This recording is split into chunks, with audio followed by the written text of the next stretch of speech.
Thank you. From Zanzibar Broadcasting Corporation. Recent years have witnessed the Chinese senior officials regular visit African countries, including Chinese foreign ministers visiting in January, as a continuation of the tradition of Chinese foreign ministers make their first overseas trip to Africa. At the beginning of the new year, so what will China do to consolidate its cooperation with African countries? As well, I noticed senior officials from US and other Western countries also paid frequent visits to Africa in recent years. How does China look at these trips, and China's concerned about the competition from the Western relation with Africa? Thank you.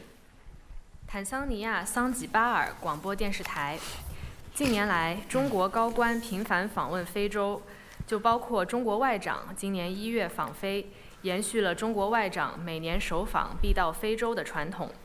中方打算如何巩固同非洲国家的合作？同时，我们也注意到美国等西方国家高官近年来密集访非。请问中方如何看待这些访问？是否担心中非关系面临来自西方的竞争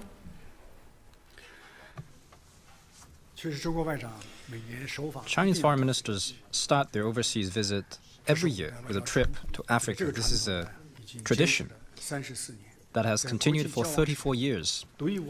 This is unique in the history of international exchanges. It is so because China and Africa are brothers treating each other with sincerity and sharing a common future.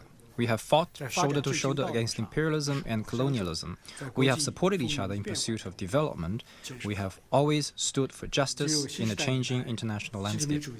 Since the start of the new era, President Xi Jinping has put forth the principle of sincerity, real results, amity, and good faith, and called for taking the right approach to friendship and interests. The endeavor of building a China-Africa community with a shared future has thus been steered onto a fast track. China has remained Africa's biggest trading partner for 15 years straight, and the pie of China-Africa cooperation is growing bigger. The Chinese and African people are feeling closer to each other. The global south, including China and Africa, is growing fast and profoundly shaping the course of world history. African countries are experiencing a new awakening. Models imposed from outside have brought Africa neither stability nor prosperity. African countries need to explore development paths suited to their national conditions and keep their future and destiny firmly in their own hands.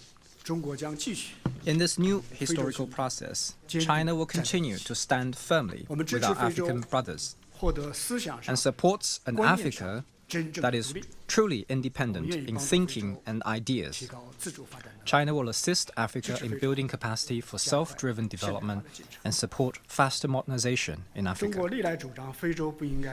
China always holds that Africa should not be marginalized. While China-Africa cooperation thrives, other major countries have again turned their eyes to Africa. China welcomes that. We hope that, like China, all sides will pay greater attention to Africa and increase input to support Africa's development and support the development with real actions.